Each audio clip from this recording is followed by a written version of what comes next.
If you want to start this year off right with your new YouTube channel, or maybe one that you got out there ready to go, there are some ways that you can set it up for success in the very beginning. And I'm going to talk about all of those things, and I'm going to break them down so that you'll have no question whatsoever about how to start your channel today. Hey, I'm Dee Dee, and I've been on YouTube for over 2.5 years, and I've started 2 channels. And the first one got monetized in 5 months. And this one, it got monetized in 13 weeks. And today, this week is week 13 for me, so I just got monetized. Woo! But I feel like because I set up my channels in the right way, that I had a leg up on the competition. And I'm going to be sharing all the things that I feel like contributed to that success, and even some bonus tips that made it easier than ever. I also have a download that you can follow along. The link is in the description for those of you that like to have it all written out and kind of in front of you. It lays all of this out and then some. The first thing you have to do is decide what you want to talk about. You have to decide whether or not you're going to niche down, whether you're going to speak to a specific audience, or are you going to talk about yourself? These are 3 different content categories, and there are pros and cons to each of these, so let's talk about them. First, you need to know the difference in these 3 categories. A niche is when you talk about one specific topic to one targeted person that has a problem that you can solve. For example, you may be a fashion expert who talks to women over 50 that are petite. Maybe you're telling them how to find pants that make their legs look longer. Or let's say you teach keto meal prep for women business owners who don't have time for big meals. This is one specific topic to one specific viewer. Like for me, I teach how to grow a YouTube business for people over 40, most especially women, but men are welcome too. So the next category is your audience category. So this is where you're just talking to one particular group of people. So let's say back into that fashion and makeup category. Maybe you're into fashion and makeup for women over 60. It's very general. And all things beauty and fashion. Maybe like if you have experience as a military wife, you could talk to all military wives about budgeting and side hustles and their benefits. And all these things that they may be going through because you have experience there. It's not a specific topic, but a bunch of different topics for a specific group. Then there's the you category. This is more like lifestyle, where you talk about your day, your cooking, your closet clean out. It's centered more around you and your travels or your life. So let's talk about the pros and cons of each one. So the pros of niching down are pretty significant.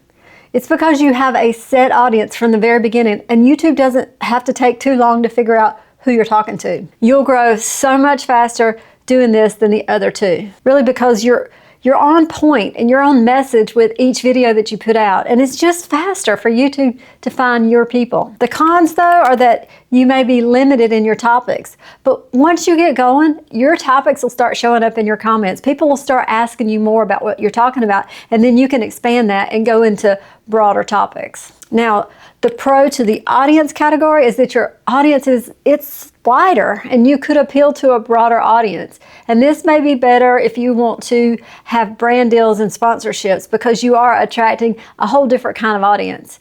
But if your topics are too all over the place, your growth may be a little bit slower. And if you want to start those brand deals and sponsorships, you're really going to need to ramp up that growth. And then lastly is the you category. This is the lifestyle and blog type content. This one doesn't have that many pros if you ask me, except you have an endless supply of content because you're living your life every day. So you have all kinds of things to talk about. But the con, nobody cares. I hate to say that, but especially in the beginning, if you don't have an audience, most people don't care how you spend your day. You'll have to work really hard to build an audience by either being funny or really likable or doing some crazy, silly stuff or something really off the wall. So choose wisely here.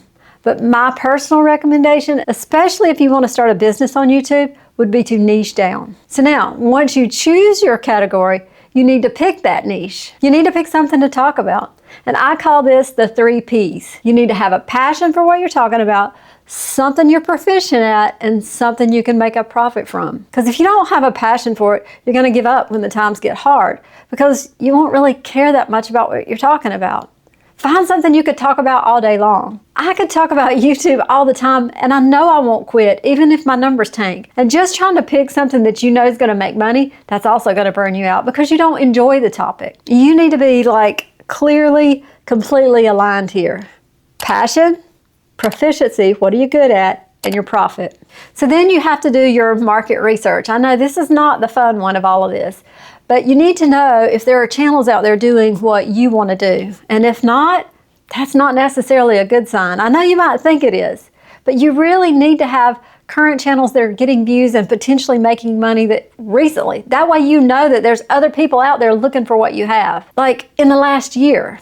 And you can find this out by checking the links in their description. Once you've looked up their channel, there should be some links showing that they have the ability to make money. Don't skip this step. It's important to know if you have a viable idea.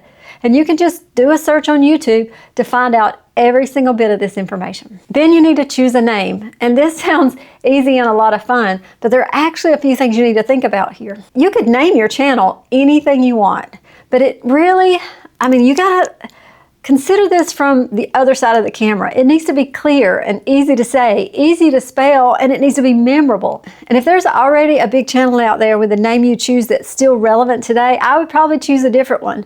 But you gotta think about this. Your name, they need to be able to see it again, because if your name is something like Chi-Chi5794AA, what is that? It needs to be relevant to your business and relevant to your niche. Don't be cute. Just be as professional as possible, and be careful about being too narrow. I didn't want my name of my YouTube channel to be YouTube Coach or YouTube Mentor, because what if I want to go in another direction one day? Maybe more towards digital products or how to get your first coaching clients. That name would have limited me to just YouTube strategies.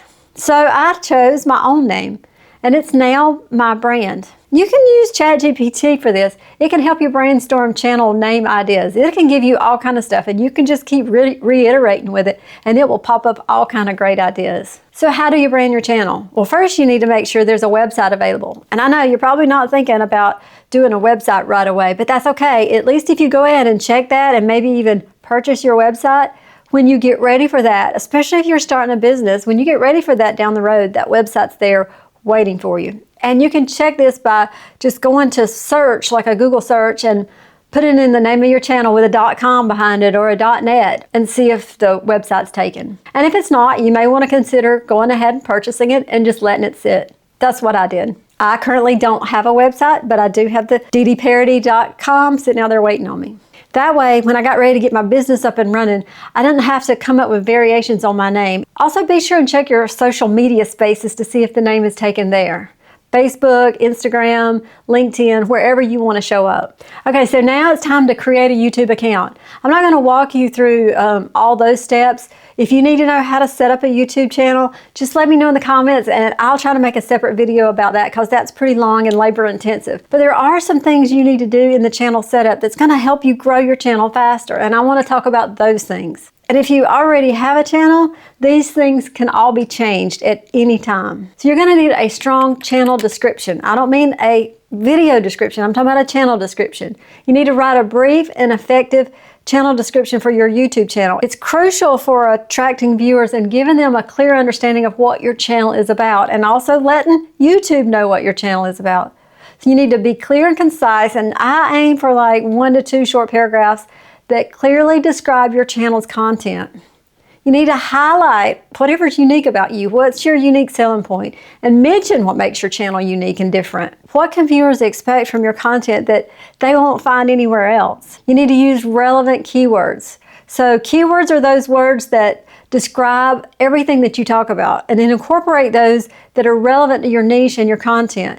This helps in the SEO, the search engine optimization, or search everywhere optimization, and it makes it easier for viewers to find your channel. And you can always update this and change it over time. And on the same page where you put in your description, you can also link any other social media pages or links that you might have where people can find them. So now it's time for the fun stuff. To me, the fun stuff was creating, and that's colors, fonts, all that good stuff. So now you're creating your channel icon and the banner. And these 2 images are what people see first when they go to your channel homepage. And for the sake of time, I'm not going to show you the individual steps for creating a banner here, but I'll give you a few tips on it, and I'll show you kind of like a snapshot. And what it needs to do is very clearly and understated, it needs to reflect your channel's brand. So you want to use colors and fonts and photos or images that match your channel's overall branding.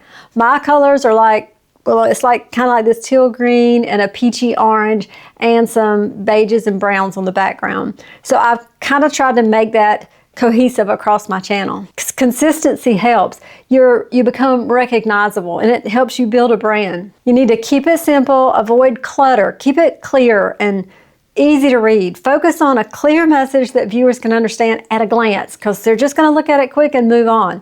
And if you'll look here at mine, you'll see it's very simple. Nothing complex or busy. And if I were to go to a TV though, you'll see something a little bit different. So let me show you what I mean. And this is going to be a little bit weird here because I'm taking a video of my own TV in my bedroom. So you see this, all of this area that you see outside of the banner, I made it the same time as I made my banner. And I'm going to show you what that looks like here in Canva. Oh, and by the way, you don't have to have your channel name here. You could just have what you do. Just be sure the text is legible and don't try to get too fancy here.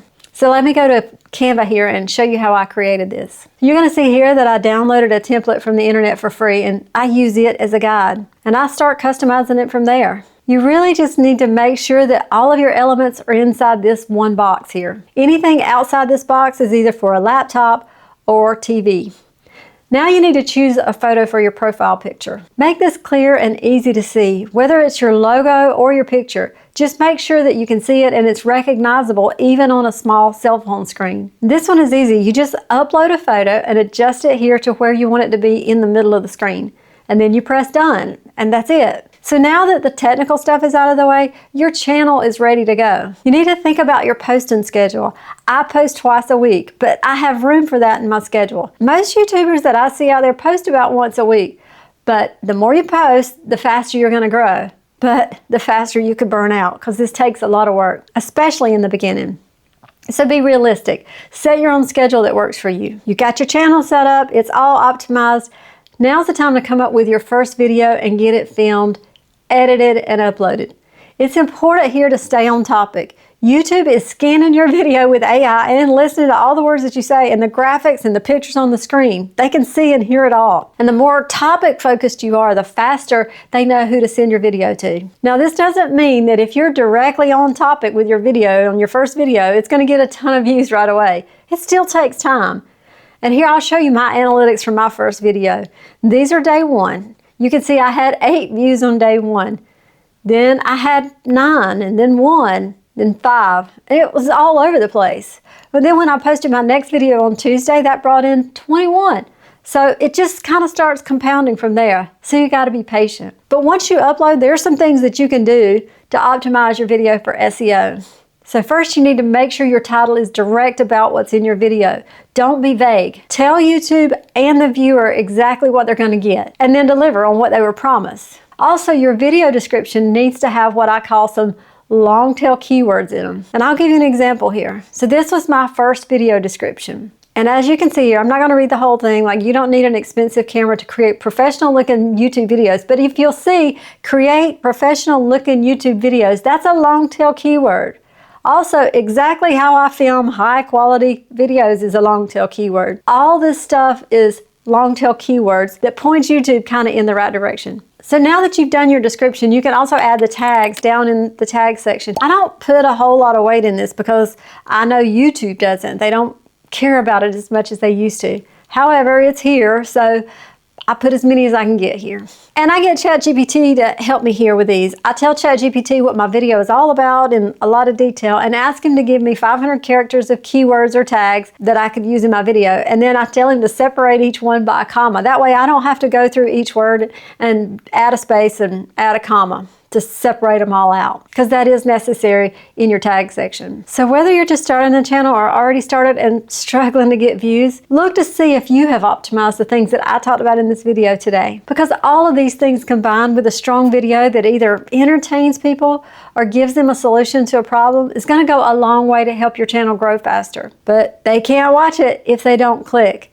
And to get them to click, you're going to need eye-catching, attention-grabbing thumbnails and titles. So watch this video on how I create simple thumbnails in under 10 minutes. And I'll see you on the next one. Bye.